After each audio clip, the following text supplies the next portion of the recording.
This is a ManeHustle Media podcast.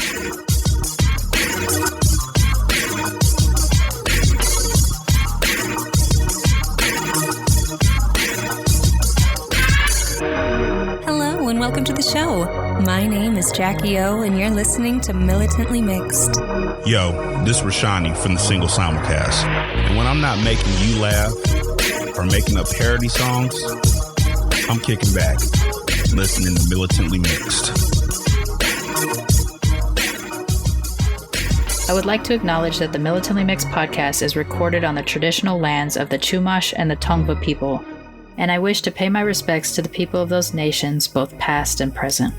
Hey y'all, welcome to Militantly Mixed, the podcast about race and identity from the mixed race perspective. I am your host, Charmaine, aka Mixed Girl Maine, the busiest mixed race, bisexual, polyamorous, atheist, comic book nerd, cat mom, mask making, Gulf Coast Cosmos comic book co-owning, Asian American Podcasters Association's Golden Crane Award winning podcaster in this podcasting game.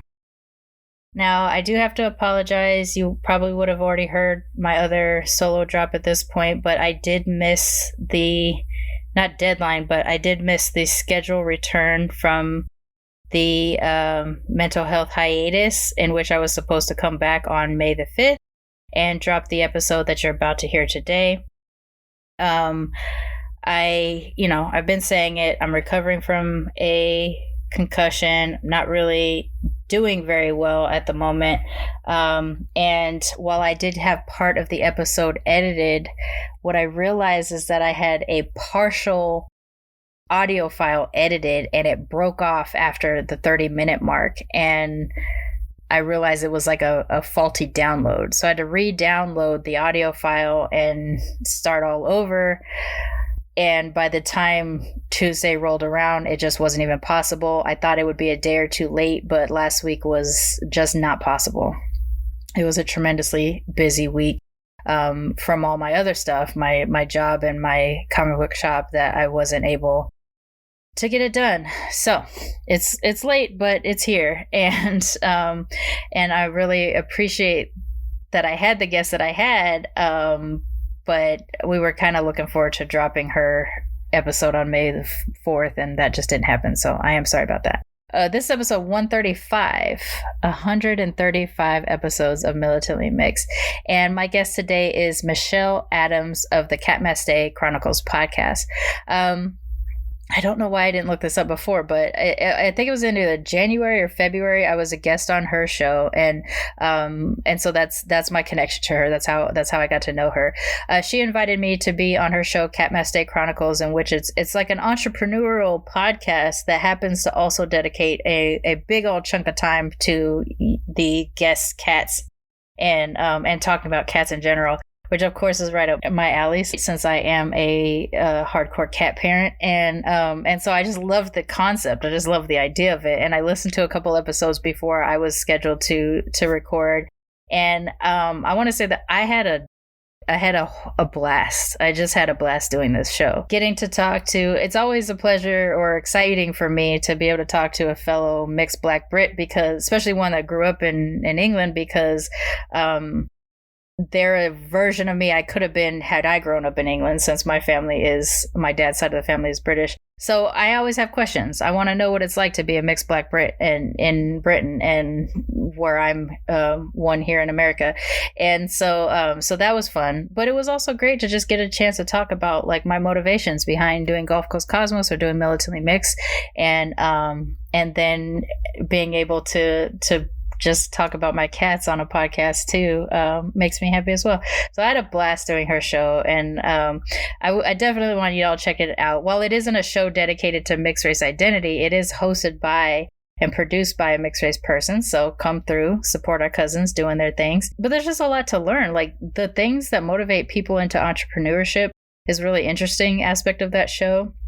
One of the episodes I really like was a woman that opened up a tea shop in Dubé, and thought that was really intriguing and amazing for a woman, not only a woman, but someone that had I think she has dual citizenship, or she at least has citizenship outside of Dubai. That I thought that was really awesome. And then we got to talk about her, or I listened to talk about her cats as well. So there's a few episodes on there that are really cool. If you're inclined towards pet ownership, and you just also want to know about people who are managing to balance their pet life with their entrepreneurial life, it's a pretty cool show.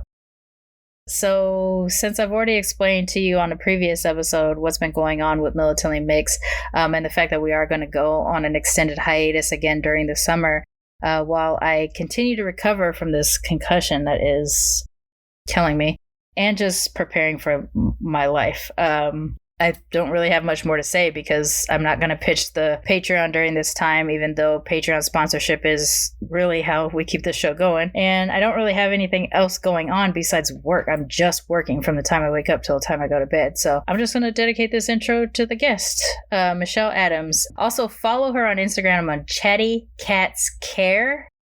That is her cat sitting company, which she started solo, but now she has like 13 employees and everything. But they post pictures of cats all the time. But follow her on Instagram, because especially if you like cats, because it's pretty fun.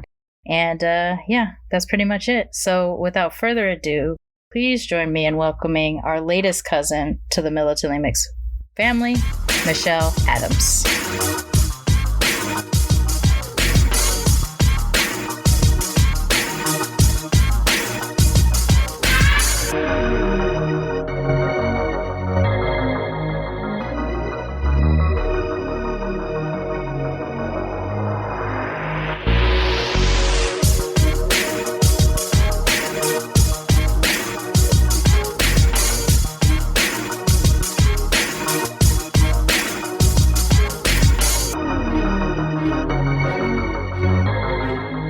I'm really excited to talk to you again too, because usually if I'm a guest on someone's show, it's after they've been a guest on mine. But for some reason this year, I've been a guest on people's show ahead of them being on mine. So I went into your show only knowing what little I knew about you from our exchanges back and forth. So I'm excited to get more into it with you since being on your show. So why don't you introduce yourself to everybody, and let's get into it.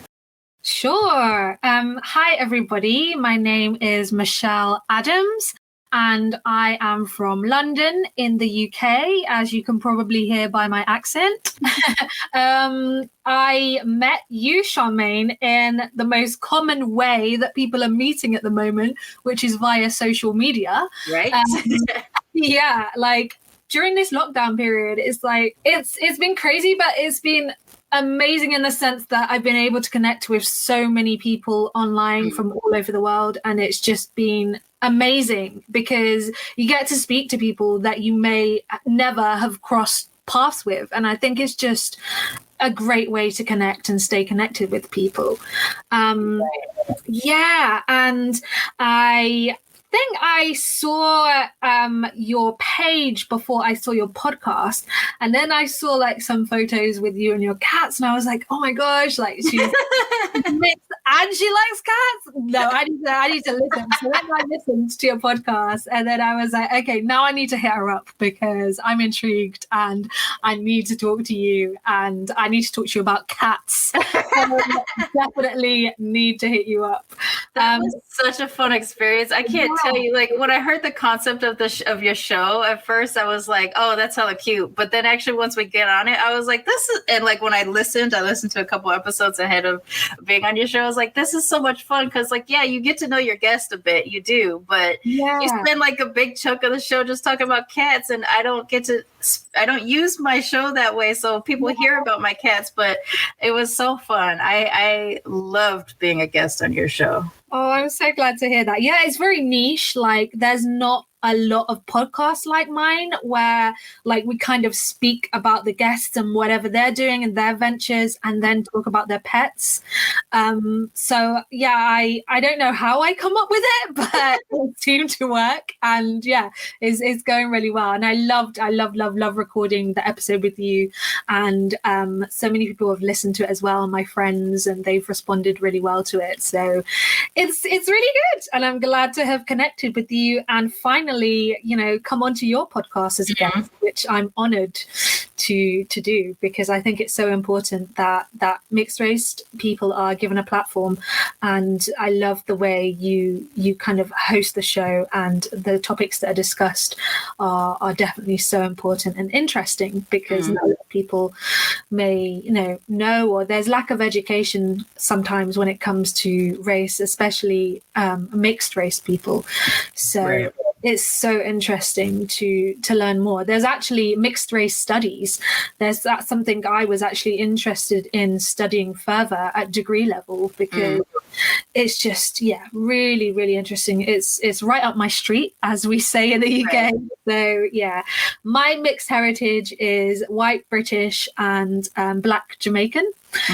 So my father came to the UK around the similar time as the Windrush period, I guess. And he came here as a boy, around, I think, 7 years old. And yeah, he's lived here ever since.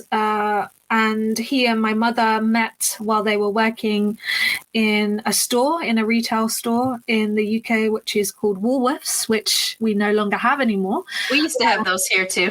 Did you? No way. You had that in the US? Yeah, they were here for a minute. They were here earlier than me, and they were starting to run out of business as I was like probably 7-8 years old is when it kind of faded out. That's interesting. I never knew that. Okay, that's cool. Well, anyway, they met at Woolworths, and then they got together, had my sister, and then there was like this huge gap, and then a 14-year gap to be precise between me and my sister, and then I was born. So yeah. Okay. So one of the things that we talked about, I'll start first with part of your show that I enjoyed is the niche element, right? Like same when I started my show, there weren't any active mixed race podcasts. There were a few dead podcasts that had hit like maybe 6 or 12 episodes. And then there were like journalistic ones that I've talked to people about. And it was basically just like monoracial people talking about mixed race people with the occasional soundbite from an actual mixed person. And it like angered me that we weren't the center of the story that they were even telling about us, like we weren't centered within that story. And it motivated me to finally press the button and hit record on doing this show. But what I liked about your show is, I think what I like about podcasting in general is whatever your deal is, you can make a show about it and find a whole bunch of people that are into whatever thing you're into.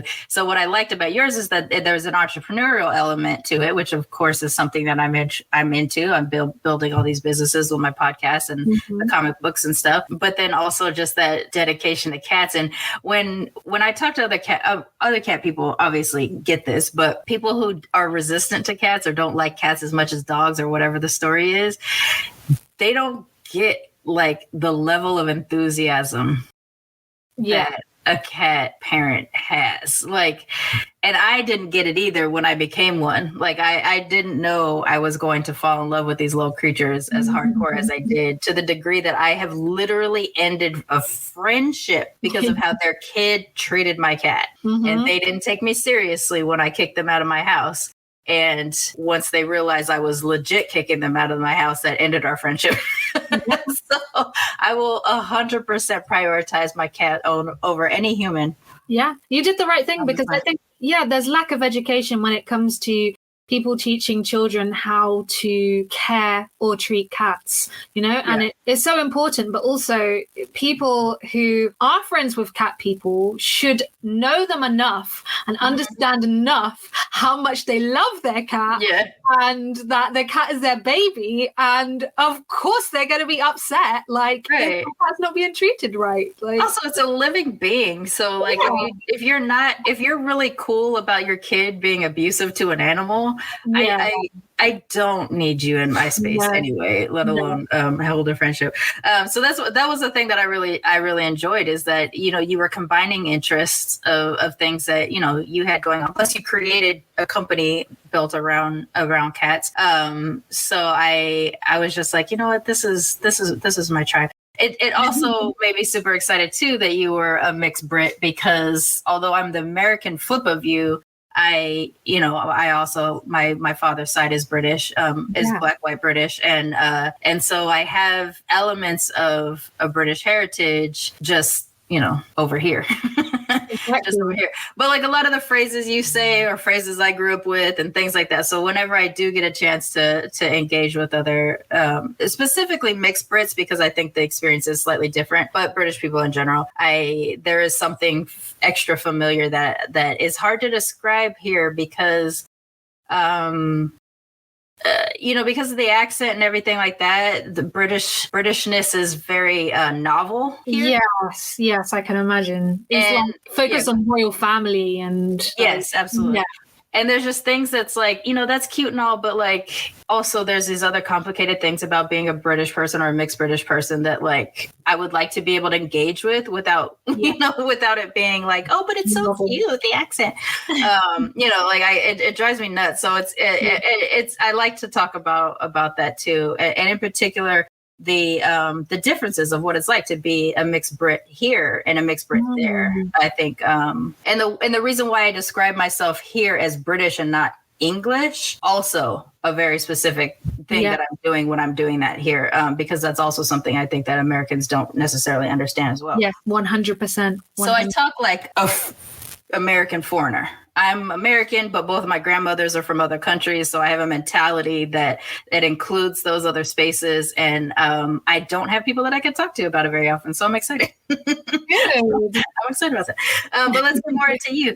So when you and I spoke briefly, I think it was before we started recording on your episode, where we were talking about like your appearance and your hair, and how those two things were in conflict for an outside viewer, a monoracial outside viewer, and how they are constantly telling you how you get to present your mixed heritage. Do you mind talking a little bit about like what your appearance is and how your mixedness is affected by the outside perspective? Yes.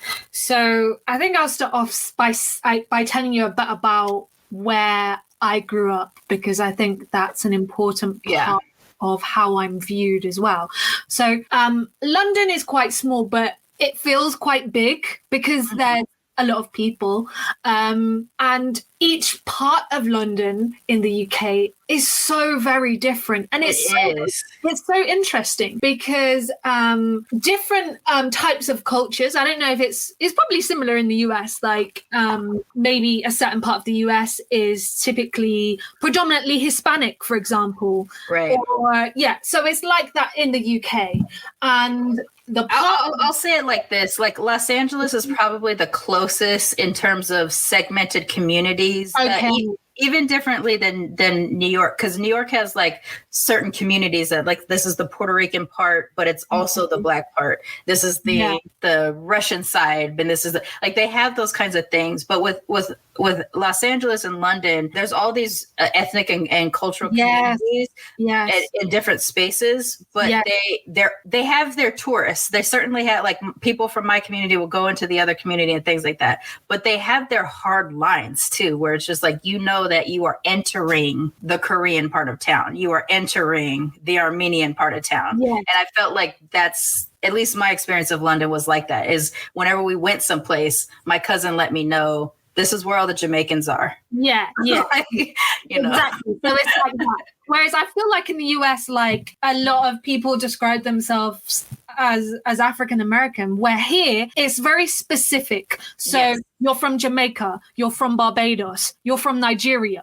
Like you're not just black. Like people say who they are and where they're from. That's how they describe themselves. They're like, I'm Nigerian. They're not like, I'm black. They say, I'm Nigerian. Right. So it's very much like that in the UK. So when it comes to America sometimes and we listen to programs and we watch things, we're like, okay, but where are they from? And that's a very distinct American experience across the African diaspora. We're the only people that don't necessarily know where we come from.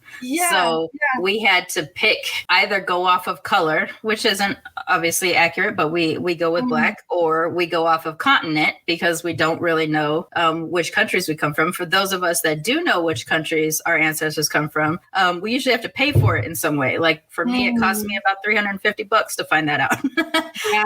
You know, and that's something that I should have had access to. My ancestry should have been available to me through oral tradition, through paperwork, through something. But as an American born descendant of African slave trade, I don't have access to that. And so the power of that erases what kind of black people are when they do come here. So Nigerians or Jamaicans or Barbadians or, you know, Trinidadians, like when they come here, they either have to adopt American blackness, or they have to remain an other and almost in opposition to American blackness, which is another very American dynamic of the African diaspora, because I didn't get that. I haven't spent a whole lot of time in London, but I didn't get that sense. I got this sense in London that you got to be whatever black you were.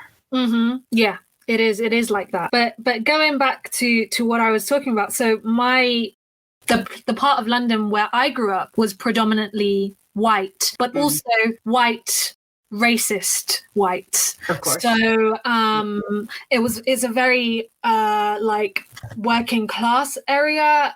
There was a lot of factories around here. It's quite a Cockney area. It's not like Chelsea, for example, where people are quite wealthy or well spoken. So it's a very predominantly working class area, which is predominantly white. And there's a very racist football or soccer club that is just around where I live as well. And many supporters and members of that soccer club would have something called an NF March, which is the National Front. I don't know if you've heard of that. So I've seen the video footage on these before. Yeah, actually, it hasn't come up on the show yet either. I've wanted to talk to somebody about this, but it hasn't come up yet. So the NF, the National Front, is basically like it's a party. It's a group of people who are like people describe them as skinheads. I don't know if you heard that term either, but it's predominantly people who kind of like men who shave their heads. They're very much like into soccer hooliganism. So they'll like smash bottles. They'll like shout and like start fights on the street, or like they're not really a nice group of people or people you'd want to come across at all. So in the area where I live, a lot of people were from that group. So there was a lack of diversity. It's changed now. And I would say it is a little bit more diverse. Actually, a lot more diverse, to be honest. But there still are the group, that NF group, like people still remain here. So there is like, I guess, like people still wouldn't go to that soccer team and go and watch a soccer game because they know who would be there. Yeah. So a lot of those people, a lot of those children of the parents who were part of that group went to my primary or elementary school. And being mixed race, so like I said, I'm half Jamaican and half white British, but my appearance is, my skin is very fair, so I could almost pass, I guess, as being white. I have freckles. I don't know. A lot of people, well, like my friends and my boyfriends say that they do see like some features. Yeah, I can see it. Yeah, but like some people wouldn't. They wouldn't see those features at all. And of course, my hair is Afro hair, and it's not like, I guess, like my sister, for example. So me and my sister have the same mother and father. She has a darker skin complexion to me, but her hair is like very different to mine. Her hair is what I would say is like typically common for mixed Jamaican and mixed white. So it's very loose curl, very dark in color, and easy to handle. My hair is the opposite. It's very light in color. It was actually like a blondish color when I was very young, and it's very thick. Does it have like a twinge of red in it too? Like, is it a little reddish? It's like all different colors. Like honestly, it's like brown, red. Yeah, it's. I love it. To be honest, it's amazing. I didn't always love it. I had like that trauma from what I'm going to say. Right, you had to go through the thing. Yeah. So I went to that elementary school, and like I was bullied quite badly because I was mixed race, because I was not the norm. A lot of people in my class had like long blonde hair that was like past their bum, and like they had like pretty like little, I don't know, hair ties, and like I didn't have that. Like my mum could just about fit a hair tie around my hair because it was so thick. So I was bullied because of my appearance. And then when they kind of found out that I was mixed race, I remember some girl, I was literally probably around 7 to 8 years old, and she just pushed me on the floor and was like, I don't like you because your dad is black. So I had... Remember how old you were about that time? Yeah, around 7 or 8 years old. So that's exactly what happened for me too. I don't know what it is about that period of time that's when kids figure out. I've heard that with a bunch of guests. Really? Like, it's about grade 3, you know, something around there where it starts to happen, or grade 2. Like it's some about that age. That's when people figure out difference in group. Yes. And I knew that I was different. I knew that I wasn't like them. And I was sad. I desperately wanted to fit in as well. That's the sad part about it. Like I really wanted to be part of that community. I wanted them to embrace me. Like I was interested in games that you're interested in. I want to play those games too. Like right, it's fun, but you're just racist, so we can't because you're mean. And not everyone was like that. And actually my best friend in primary school was white. And I'd never experienced anything that was racist from her or her family. And it was nice to have her as like my only friend. Right. And then when I went to secondary school, like high school, it was completely different because it was outside of the area that I lived. I had to take a bus there, and my school was predominantly black. So it was like such a contrast. But then also going there, I experienced other things. Like they were like, so I'd listen to like Lauryn Hill when I was younger, and they'll be like some of the girls, black girls would come up to me and be like, well, how do you know that song? I'm like, because I hear it at home. Right. Also popular.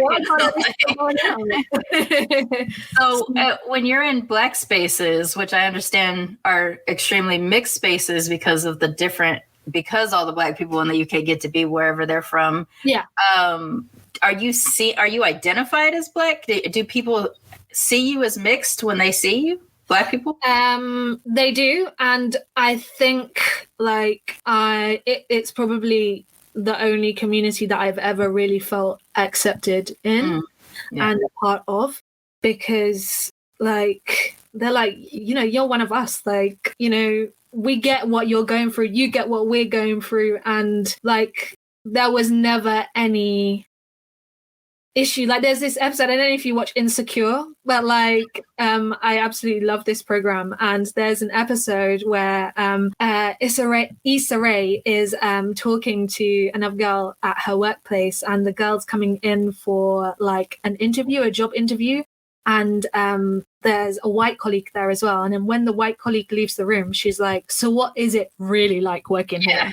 Yeah. So it's kind of like that. Like I have that relationship with Black and other culture as well, because it's not just Black culture. I have this same relationship with Filipino friends, with Asian friends, like with a broad range of friends from all different backgrounds, because typically is a very similar experience. Right. Yeah, absolutely. I was curious about that because that similar dynamic I think exists here as well, because my experience is that I describe myself as Black first, because even though my appearance is ambiguous and lighter skinned, I grew up in Black spaces, I grew up in Black community, and I've almost always accepted. Now, there are different elements of accepting that is a weird kind of negative, in that I was accepted as Black, but targeted by light-skinned girls because I was lighter than them. And therefore, when lightness is praised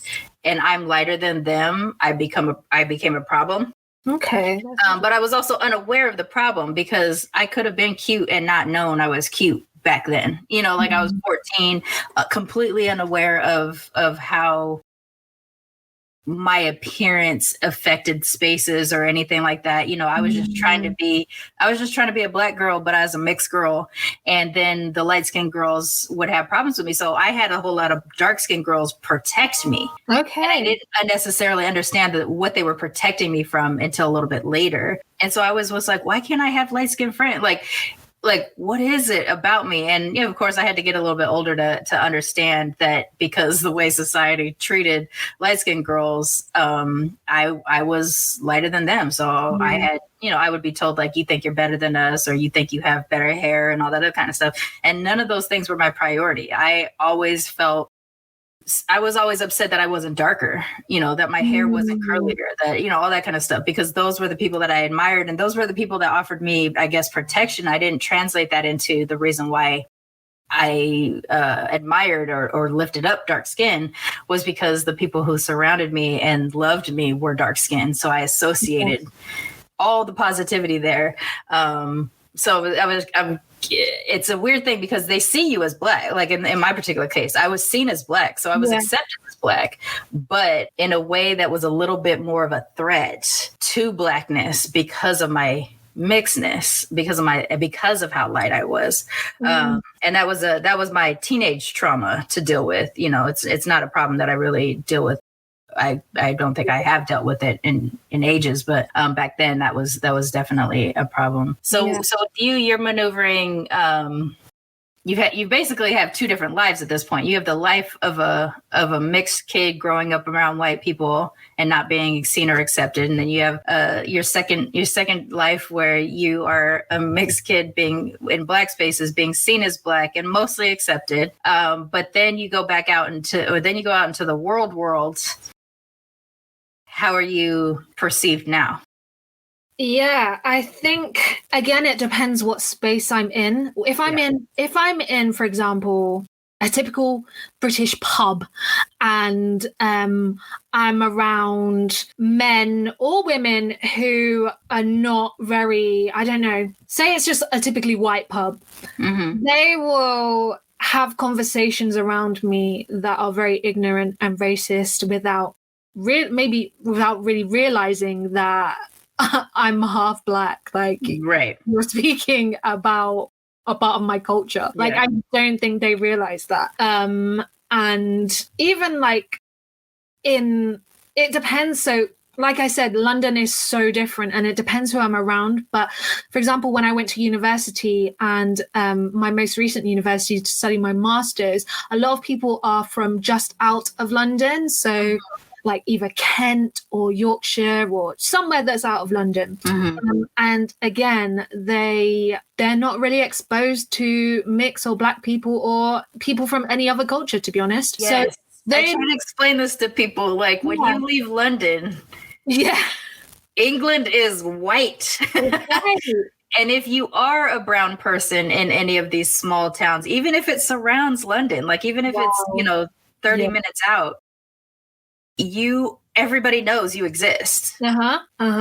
and you are that Black person or that brown person or whatever. I try to explain, because people think it's like that here in the States too. And I'm like, no, not to the degree that it is over there. Because even if you go in through a rural community, like a small farming community in any state in the US, there is a brown family, maybe even two, and there's probably some mixed folks there. And it could be Asian and or Latinx or Black and white or whatever, but they've at least seen you before.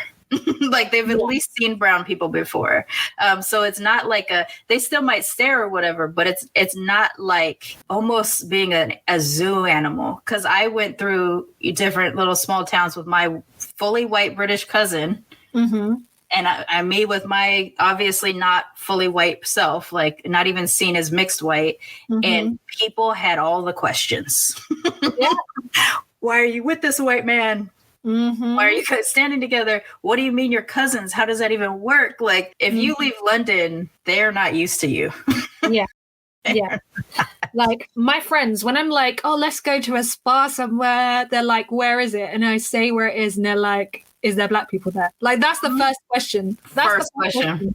Because they're like, I'm not going there if there isn't, because they know what it's like. And I know what it's like. And it is uncomfortable because I'm so light. People don't really stare at me. Okay. But if I'm with my partner or if I'm with friends, people will stare us down. And I'm like, are you for real? Like, this is a person. They're not an alien. Like, they're not. I just don't understand, like, what the fascination is. But it's literally probably because they've just never had that encounter before. They've just never been around a person of color. And so when I went to university and I was around people who were originally from those kind of like outskirt areas, there was a lot of microaggressions. Okay. So they were like grabbing my hair.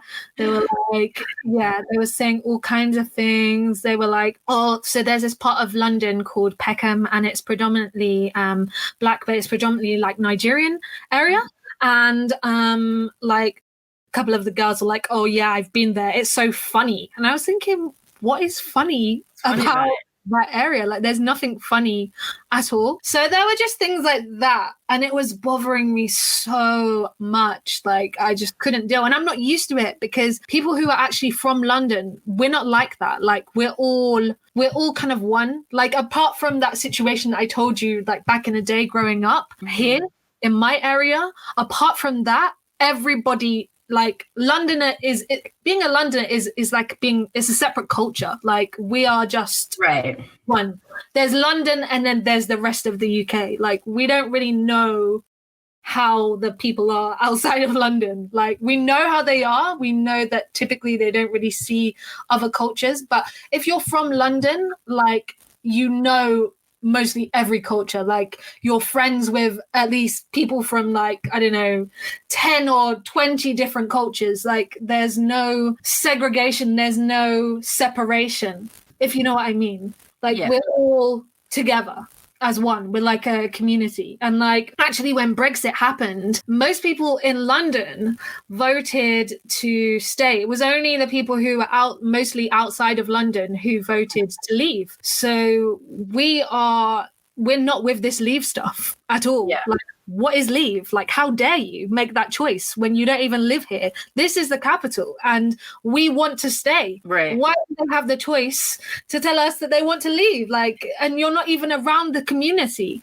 Right. How do you make that judgment when you don't even know us? Yeah. And the thing about London, like London is as international a city that you can go to. Like, even to New York, which would be, I guess, the equivalent of a huge mix of U.S. born, second, third generation Americans to a large immigrant population. Like that is a very international city, but London in particular is like extremely international where people use it as a base to go to different parts of Europe because it's a especially if you're an English speaker, it's at least an English speaking place that you can be in Europe, and you can do your work and travel to all these other cities. But compared to Paris or anything like that, like you really get a sense of literally everybody on the planet. Yes, is in London. Exactly. Like it's a super international place. Yeah. So yeah, I was curious about that too, because like I understand that your guy Johnson was a similar equivalent to when we had 45 in our office, in our presidential office, where it was just this idea of otherness. Got to get rid of otherness and deciding that they're the center of whatever, anything is other from me is out. And so a lot of things started to shift, I guess, around that time, because the last time I was there, he wasn't in office. So it was still the sense of I don't know. I know a little bit about British politics and things like that, but more so here, obviously, because I grew up here. But I at least didn't get the sense that there was a lot of radicalized whiteness yet. Or at least that there had been radicalized. There's always radicalized whiteness, but it wasn't the biggest thing that was happening. Whereas like now here in the States, radicalized whiteness is a big deal. We have our skinheads as well, but now we have this new breed of racist white person, or not new breed. They're just out of the closet now, I guess, basically a better way of saying it is you have your like affluent, educated, racist radicals, and then you have your working class, undereducated. They pit minorities against those poor people, and so that's why they're radicalized racists. Like we have both of those going on in big ways at the same time, where it's usually one or the other. You usually don't see both of those groups at play on a national stage the way that we do here now. And like the last time I was in London, I didn't get the sense that was happening. And then Brexit happened, and a couple of years later, and I was like, whoa, what did I miss? what was happening? And so I wonder, because one thing that I always thought, and of course I'm coming at it from the lens of a mixed kid who watches British programming here in the States and has a British grandmother. I always thought being mixed in the UK I thought that was the promised land of being mixed. I thought I could go based off of the programming alone, because there was almost always a mixed person, not almost always, but in a lot of the shows that I watched, there was sometimes a mixed person. They would address it, but not in the big way. It would usually be like, you're half and half, right? Or something like that. It would be like a mentioning to let you know that this wasn't a full Black person. This was a mixed person. And so I just thought like, they're not hating on the person, and this mixed person is a whole part of the show and everything like that. And so I kind of thought it was a little bit of a promised land for that until I went. And then I realized how unusual I was. It was like flashbacks of high school all over again of like, what are you? And especially pitted up against, I'm not often around a full white cousin, they're all, my full white cousins are in England, Canada, and Australia. The ones, my Nana, when she came here to the States, because she married a Black man, all of my cousins here are mixed also. So it's not often that I'm around my fully white British cousins. And when I am, with the exception of one of them, we're not family, we're relatives. So even the like coming to my defense it wouldn't necessarily be a natural thing.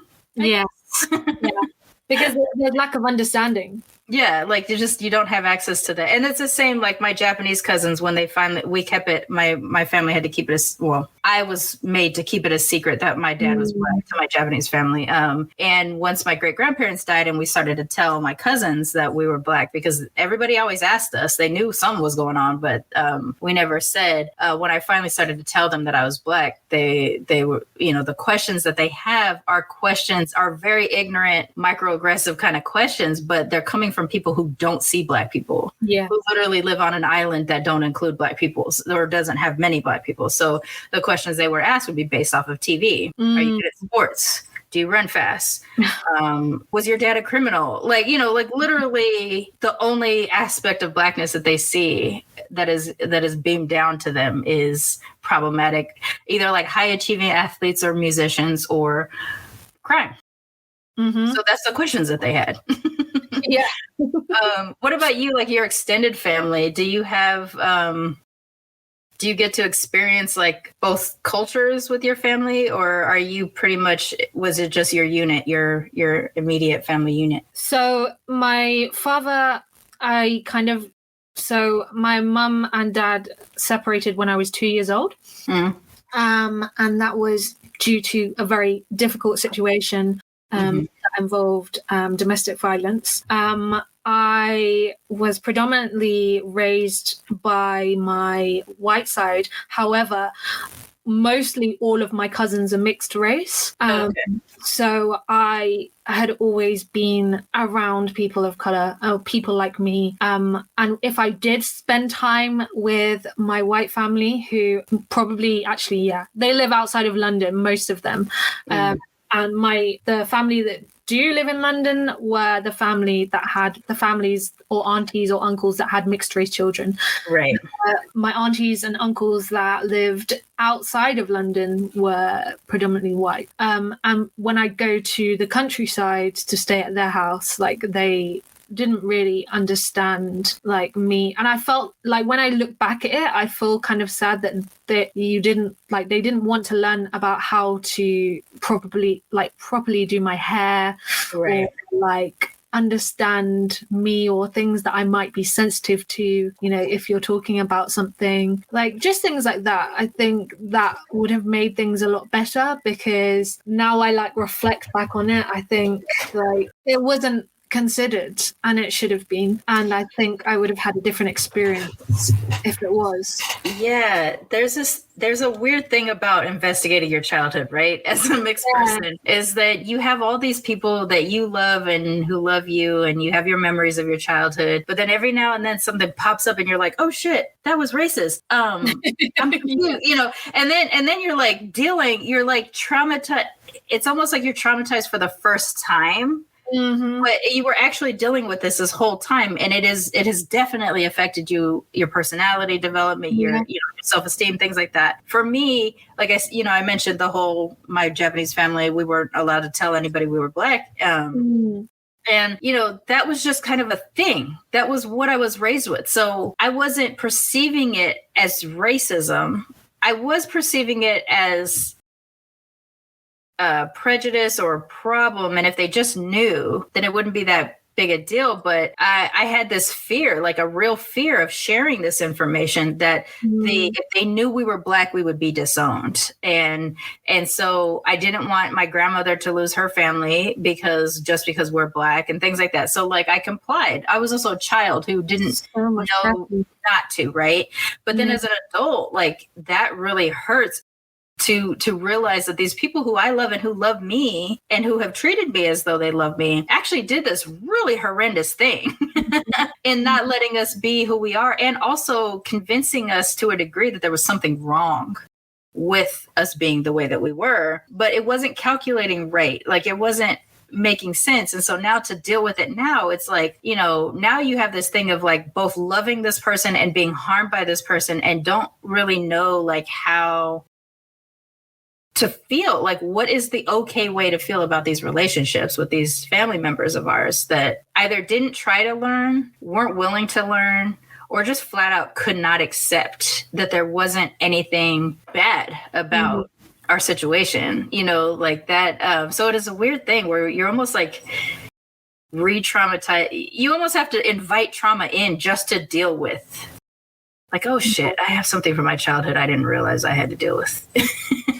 I feel like I've been dealing with that my whole life. Like little episodes, like you said, little things just pop up and I think about them, because I'm quite a deep thinker as well. And then I'm just like, oh wow, this hurts. That's not nice.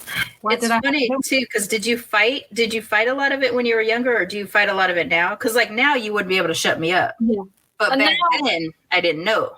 I didn't understand it. I didn't know. I didn't have the understanding. I didn't have the education. I didn't have the knowledge. I didn't know, sometimes like you can be in an abusive situation and you might have been in it all of your life and you don't actually know. You don't realize that it is abuse until you step out and you step away, or you learn and you know that this isn't right. So you don't know. And I think it's now as an adult that I kind of look back and I'm just like, wow, like that's crazy. And even when I was writing my dissertation, so my dissertation was about race, and it was an ethnography account. So it was like quite a personal account. And I felt so emotional writing it, because I was like, wow, I've had to literally deal with so much shit. Like, sorry for swearing. so much, like in my, not only at home, but then at work or at school or just you don't escape it.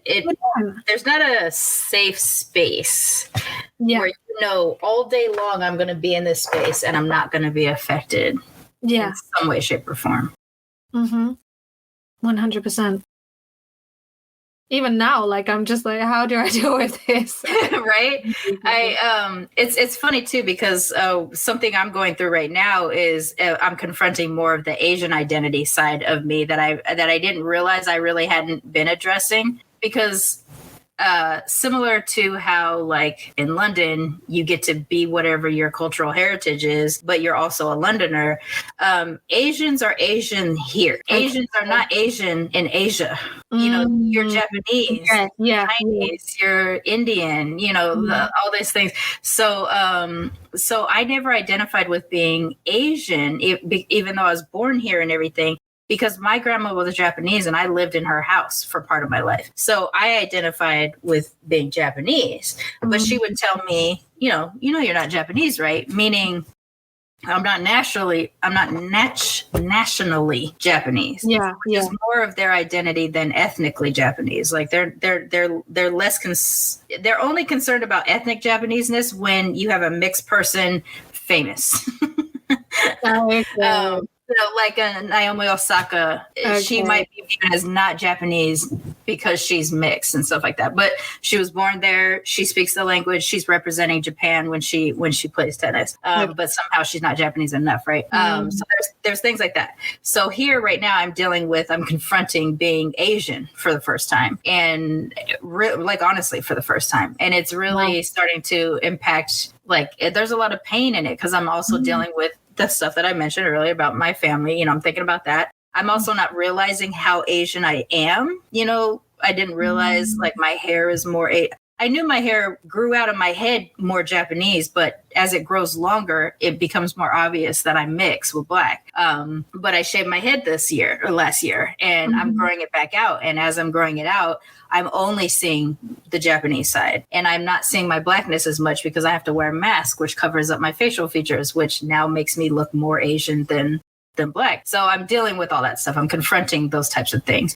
And I'm 43 years old, and I'm Mixed Girl Mane, podcaster of a mixed race podcast. So for me to be going through like this racial identity crisis in real time, like on my show, as much as I hate experiencing it, I'm also kind of glad that people are getting a chance to hear it too, because it just shows you, like, you can be going through this at any age, any time. It doesn't matter how confident or comfortable you are in your mixedness. You could always be going through this. And I say all that to say, like, when you and I spoke the first time, I remember you saying, I forget exactly how you said it, but I got the impression that you had feelings of just like, if I cover my hair, could I just walk around and be left alone for a day, or why do I have to do this just not to feel away or something like that? Do you feel often now too that as you're, because I know that you embrace more natural Black hairstyles and stuff like that, which I know was a journey for you to get through and everything like that. But like, how are you maneuvering? Forget about how other people are seeing you. How are you maneuvering as a mixed person? Even now, to this day, when I get my hair braided in like single plaits or in twists, like, it takes me about a week to stop feeling anxiety about it. Because I acknowledge that people are looking at me now differently. I'm acknowledging that people are staring for that little bit longer than they usually would.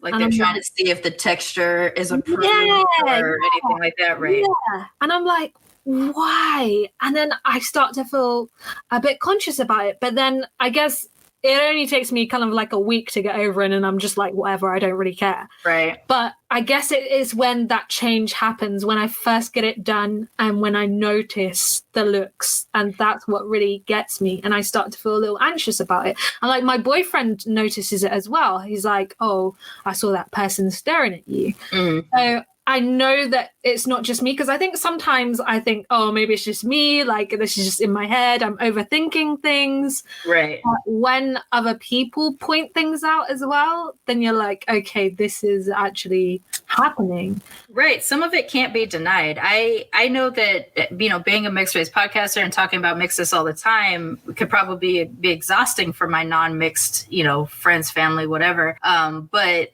when they see things too, it becomes this thing of like this weird validation of like, oh, so you're not crazy. Actually, I see it too, which is both insulting and redeeming in some kind of a weird way, right? Yeah. Where I feel like almost all of our experiences as mixed folks is a version of that, where it's half validation and half gross because someone wasn't accepting entirely up until then. Even if they loved you, respected you, blah blah blah, there's just like they need to see it to believe that it exists, and it's unfortunate. It's an unfortunate side of our experience. Before we kind of start winding down, though, I do want to get into a little bit more about like you and cats, because I want people to listen to your show. But I also just want to talk about you and cats, because we talked about me and cats. So, and paying honor and tribute to you and why I know you now. Talk a little bit about why you created your company and, you know, your general love of cats, whatever you want to say. Thank you so much for asking me this. I was wondering if we were going to like get into cats. You know, we could have straight up stayed on Mixedness forever, obviously, but you and I share this absolute love and adoration for cats. And so let's I mean, literally, I include cat mom as part of my identity when I list out my identity. So I understand that you would understand that. I do. So let's get into cats. Cats. What can I say? Like, they've been a part of my life from like as young as I can remember. And like, you know, I spoke about like, you know, the difficulties and the bullying and stuff when I was younger. Like, I didn't have a cat at my house, but my grandma had a cat, and I'd go to her house like at least twice a week for like forever. So I practically kind of grew up at her house as well, even if it was just for the 2 days. But she had cats, and when I'd have those hard weeks at school, or I had to face the bullies, like I'd just go and spend some time with the cats, and honestly, like it would make me forget about everything, because like they just make you feel so special, and they just make you feel like they love you unconditionally. They don't care what you look like. Like, they're just so beautiful. Like, we can learn so much from them. They're just, when I think about them, like, it just makes my heart like so happy, because I love them so much. But so yeah, my love for cats started from a very young age, because as I mentioned, my grandma had them. And I always wanted a cat, but unfortunately I couldn't have one at my house. My mum didn't allow me to. Not that she didn't love cats, because she does, but I don't know why I wasn't allowed a cat anyway. But so yeah, I'd always had cats in my life. And when my grandma passed away, we inherited her cat, which was my cat called Jerry, who passed away. He was euthanized, just at the end of 2020. Yeah. So fairly recent. And he was 24 years old, guys. Oh my gosh. Yeah, 24. Like, that's crazy. Dream. I know, right? Yeah. I have a couple of ones that are about to hit 15, and both of them have a couple of health things, and I'm just like not ready. Ready. Not ready. They're very strong. They're very agile. So yeah, he was in my life from when I was like a young child until like now, and I'm like 32. So he passed when I was 32 years old. So that just shows how long he was in my life. And he was just amazing, beautiful cat, so caring, so considerate, never scratched or bit or anything like that. Just such a softie, and just so loving completely. And it was at university. So I went to university. I've studied twice. So I went for my first BA, which is the undergraduate degree. And then I went on to do a master's. And during my master's, I was like struggling for money. So I wanted to find, like most people, I wanted to find a job that was kind of like flexible and something that I also enjoyed, because I worked in retail for like 7 years, and I mean, it was good, but I didn't enjoy it. Like, it wasn't a passion of mine. So I was just searching for jobs online, as you do, and I thought, I wonder if I could have a job with a cat. Like, I wonder if there's any jobs in, like, because I was doing babysitting, and I was thinking, I wonder if there's anything like do with pets and looking after pets, because I really love to do something like that. And then I found a cat sitting job, and I thought, oh my gosh, this is like what I've been waiting for my whole life. I applied immediately, of course, and so it was just like this online kind of like platform where you can kind of join, and you can like make a profile, and then people can find you or you can find them, and then you kind of like have like a conversation, and then you meet up, go to their house, meet their cats, and then you go from there. And I started doing that, and I absolutely loved it. Like, it completely changed my life. I was studying at the time, as I mentioned, and it was a particularly stressful period. I did still have my cat around as well, so it was nice to go home to him. But I also had the privilege of meeting other cats, which I absolutely loved. And it was a real, I don't know, game changer. Like, it was just everything that I'd kind of wanted to do. So I kind of built up a client base, and I felt like it was going really well. I always had this like entrepreneurial spirit in me where I kind of felt like I need to have my own business. I want to do something. Like, I've worked for people for so long, and I'm also fed up of people taking advantage of my time. Right. I am more passionate about my time than money. Okay. So time is very precious to me. And what I loved about this job was I could choose what I wanted to do. I could choose how many cats I wanted to look after. I could use my time wisely, and I could choose, there wasn't any specific time, like at 8 a.m. you need to be here. Like, and even if it was 8 a.m. that I needed to feed a cat, like, it wasn't strenuous. I was literally going to spend time with a cat. I wasn't going to stack shelves. So, like, of course I'll be there at that time. Like, this is crazy. Yeah, like, that makes entirely all the sense to me. Yes. And like, to actually have this job and get paid for it, I was like, you've got to be kidding me. Because how am I getting paid for this, please? Like, this feels like luxury right now. Okay, how is this? I feel like it's a scam. Like, I get to hang out with their pets, and they pay me to do it. Exactly. Like, crazy. And I started to make good money, and I was like, what? I could have been doing this years ago. What have I been doing? I know you're questioning all your life choices. It's like, why haven't I been doing this? Yes. It's amazing. So then I kind of thought, okay, this is great. But again, I'm working for a company, and I feel like if I cut out the middleman, and if I do this on my own, if I start my own business, then it can be completely mine. I can choose my values, because like, it was a big kind of like corporation that I was working for. So I feel like with that, you lose touch in customer service, in client care, in actually caring for the cats. They just view it as kind of like a job, where I saw it more than that. I saw it as me going into someone's home, which is a very personal thing. And you have to have so much trust with this role, because you're essentially taking care of someone's cat, which is their baby.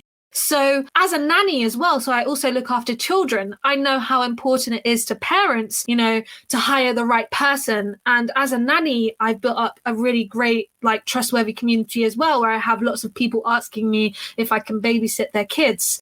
And I see the same with cats. Like, why shouldn't it be any different just because they're not a human? Like, you should still put that same level of care and respect onto cats and animals, all animals.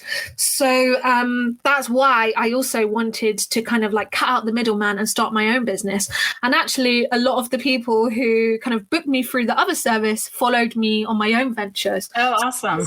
Yeah, amazing. So I had a client base. So that's what also kind of gave me the confidence, because I had no money to kind of start a business. I've literally been bootstrapping from the very beginning, using my own kind of finances to kind of support this business. And like now today, like to skip a long story short, like I have 13 employees. We have like over 100 clients around London, and it's growing really well. Congratulations. I'm so excited that not only was it something that you could do for yourself, but that you could get to the point that you would be able to and have to hire other workers and everything like that. That's amazing. I'm so excited. Yeah, exactly, because it also gives people a chance to be with cats, because actually a lot of the cat sitters who are on my team, they're like, so I have a lot of people who are expats or people who are here to study, like from Australia or Spain. And because they live here, there's like this rule in London or in the UK in general, where you're not allowed to have pets. So they're like, I really miss cats. I miss being around cats. I really want a job with you. I give them the opportunity and they're like, this is the best thing ever. Like they get to like go and spend time with cats after a long day of studying or after working in their job in a supermarket or somewhere else or in the office. Right.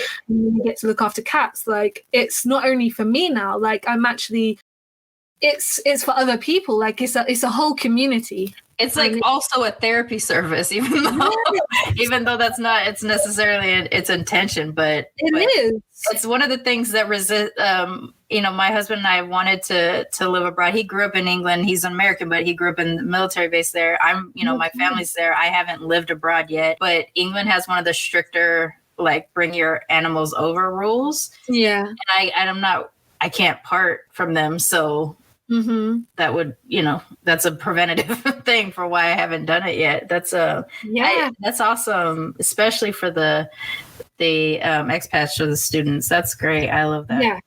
Yeah. They love it too. And I'm happy to kind of give that opportunity. I'm happy that I have that like platform or business where I'm able to kind of give those opportunities to people, because they love it. Like they're like, oh my gosh, I love spending time with these cats. And the cats are so grateful as well. And of course the clients, because then they build up that trust together and they want to book again. So it's a win-win. That's amazing. And honestly, like I've never thought of using a service yet for stuff like that. I just have like in every city I've ever lived in, I have my cat people. And so like we've looked after each other's pets. And here in LA, I have a friend who goes away every Christmas break, and I've been looking after her cats over the Christmas break during that time. And like you do like develop this step parent mentality, I guess. Like I'm not with them all the time, but I know I have them at Christmas and or whatever. So like I care about what happens to them as well. And so that's actually, you got me thinking. I'm finna move to Houston to build my business up, and you should. It's not all gonna be like money right away. No, that's got. You know what? There might be a Houston chapter of what you got going on. Yeah, I mean that would be amazing. It's honestly a dream job, and I recommend it to anyone. Like you said, it's therapy, and you get paid to have cat therapy. What? You know what I'm saying? This is what I'm trying to say. That's all I'm trying to say. Is that I'm a person who would very much like, don't let me have land and a large house, because I will 100% have all the cats. I as it is, I have 4, and I'm in a 1-bedroom apartment. I did come from a house. That's why we had 5 at the max, but we lost Ronan in 2019. And so, like I'm in danger, a hardcore danger of having all the cats. But if I can maintain my little pride and get a chance to visit other cats, then that might reduce the amount of potential cat lady craziness that I would develop. So I think it's amazing that you're doing that. If there is room for expansion, I would love to expand to places outside of London. Of course, I'm looking to kind of like work on the outskirts of London as well, to get to, and even into Europe. And even internationally one day, which would be we're talking about it. No, that's amazing. And I want everybody to be able to find you, but I don't want to accidentally forget to ask the only question that I ask every single guest of Militantly Mixed, and then we'll get back to telling everybody how they can find you and use your service. What do you love most about being mixed? What I love most about being mixed, it's the versatility, I think, of being who I want to be and choosing how I am, how I want to represent myself. And people always ask me, oh, what would you rather be, white or black? And my answer is neither. I want to just be me. I want to just be mixed, because I think that it's a beautiful thing to be able to have two or more cultures that you can embrace or be part of. Like, this is just, it's a blessing, and it's beautiful, because I love having that versatility. Like, I'm more than one person. I feel like I can be like more than one person, if that makes sense. Like, I can be whoever I want to be, whether that be just me or whether that be like 5 different versions of me. Like, it's still me, and I can do that. So yeah, I think what I love most is the versatility. And of course, having hair that's very versatile as well. I love that too. Like, before I used to hate my hair, and that's through past trauma. But I grew to love my hair, and I grew to love how versatile it is and how many different styles I can wear. Of course, I'm still going to probably face like those microaggressions or people like staring or trying to touch my hair, which, for me, sadly is inevitable. But I love it. I love every part of me now. I love my freckles. I love my big hair, and I love being me. Yeah. That's awesome. The hair journey thing, I swear, like, we could do a study on this about how a mixed person's hair journey, because or any even monoracial Black person as well would has this experience too. But like the mixed person's hair journey and going from constantly being told there's something wrong about your hair throughout your life to getting to the point that you can love and embrace your own hairstyle. Like, if we could cut that part out of our childhoods, if we could cut that part out, that you would already love yourself so much entirely in your whole picture throughout your entire life. But because we live in spaces where I'm going to say this, it's not going to sound great, but the unfortunate side of living in diverse spaces is that because of otherness and in-group, out-group, whoever is the person who sees you as an other can have such an impact on making you feel a kind of way about your appearance or your hair or whatever, when one, it's none of their damn business, and two, who are you to tell me not to love myself? Exactly. But we're too young to have those tools to know to fight that back, or to even just say, no, but I love this. This is fine.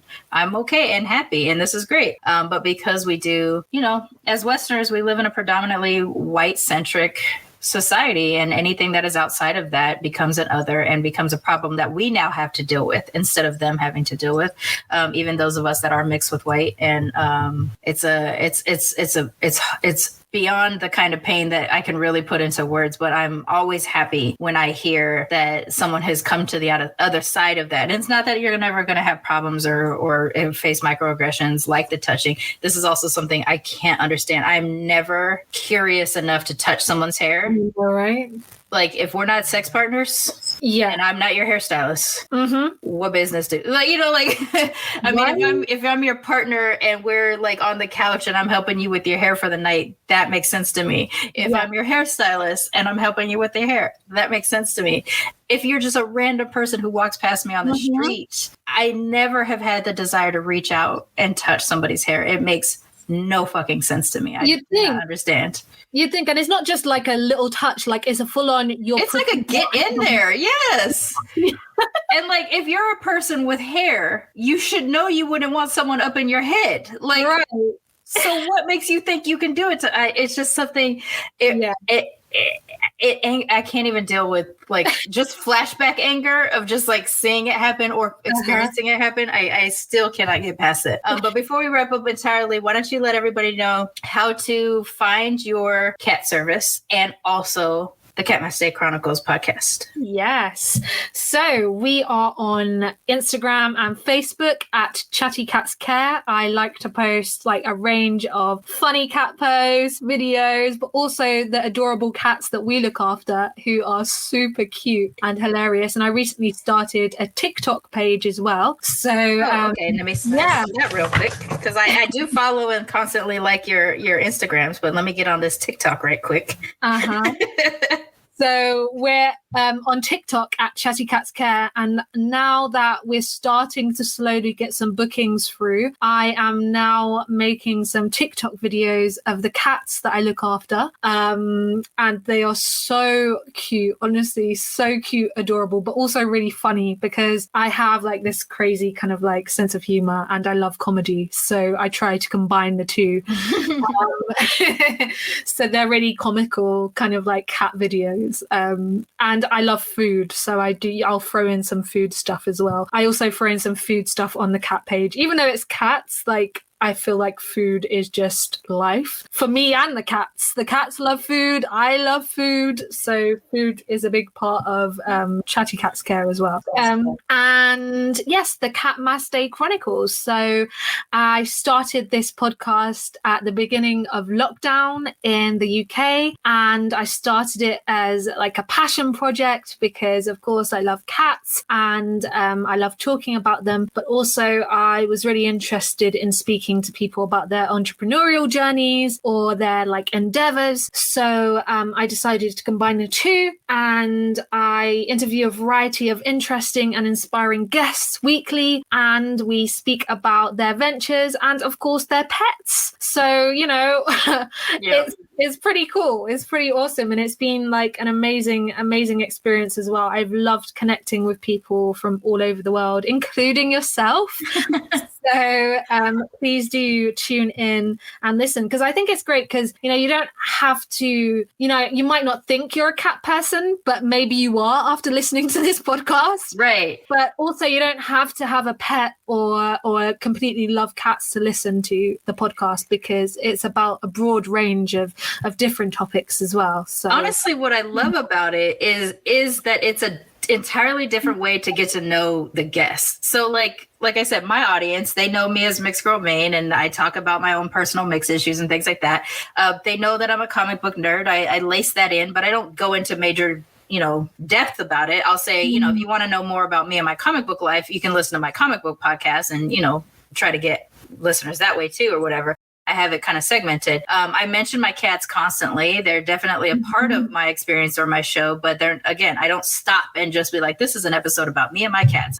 So this was an opportunity, I think, you know, and I'm going to tag the episode into the show notes as well for anybody who hasn't listened to it before, because I tagged it back when it aired, but I'll do it again for this one. I listened back to it and I was like, I didn't, you know, when you're in the middle of it and you're talking about yourself or whatever as a guest spot or whatever, you're not necessarily all the way connected to what you're saying. You're like, I think I said so, and you listen back and you're like, oh, I really do love my baby, you know. You know, it was this moment of really getting to, it was almost like I was grateful for the opportunity to be able to share about that other side of me, because, you know, as a podcaster, you become in danger of becoming a very one-dimensional person if your show is about something very specific. In my case, you know, Militantly Mixed is very specific. And even though we're whole people and my slogan is be your mixed ass self, and my push is that you embrace your entire picture of whatever it is that you are, you know, I'm not gonna be able to talk about my cats for hours and hours on end on every episode. I'm going to be talking about the topic at hand. So I thought it was a nice way for people, if they were curious about me at all from listening to the show, that this would be a way for them to get to know. It's so weird because you can get to know me better in my guest spots than necessarily my episodes, because my episodes are about my guests. Yeah.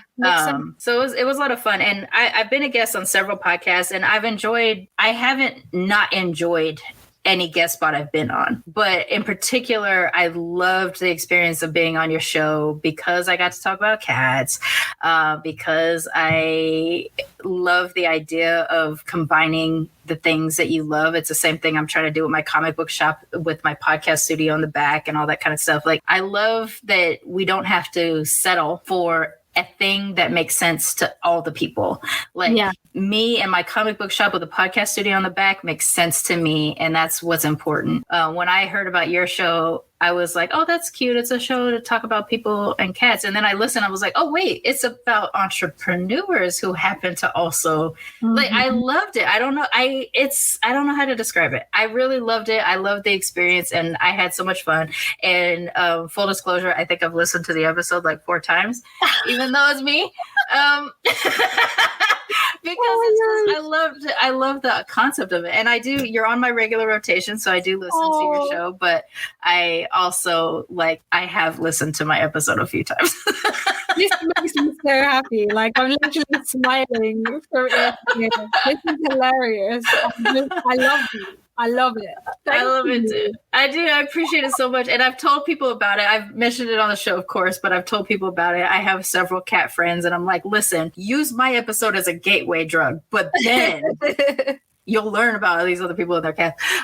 So I really enjoy it. And I appreciate you coming on the show and sharing your experience. And when it is finally safe for us to travel again, and I do make it back to London, I do hope that I'll get a chance to actually meet you and some of the cats in 100%. Yeah, definitely. And definitely the cats. Oh my gosh. I mean, I'm not kidding. I'm just not blowing smoke. I follow Chatty Cats Care on Instagram. I like and sometimes engage. The cat pictures you post are awesome. I also follow a few people's cats IGs. I don't have a cat IG for mine. It's just that mine has a lot of cats on it, so it's it's my cats. It is what it is. But it's not. I'm so glad that you found my page and eventually the show and invited me as a guest, because it's actually something that's now part of my routine, is getting a chance to pay attention to the Chatty Cats Care Instagram and the show. I enjoy it. I do. I mean, it's cats. Of course. You're making me blush. I'm like, oh my gosh. I mean, seriously, a mixed Black Brit who also is into cats and is a podcaster. What else? You like food? I like food. Let's go all the way through London and go play with all the cats. So. Please. Make this happen.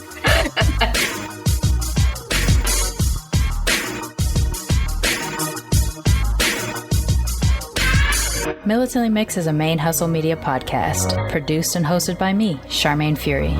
Music is by David Bogan the One. You can follow us on social media on Twitter, Instagram, and Facebook at Militantly Mixed.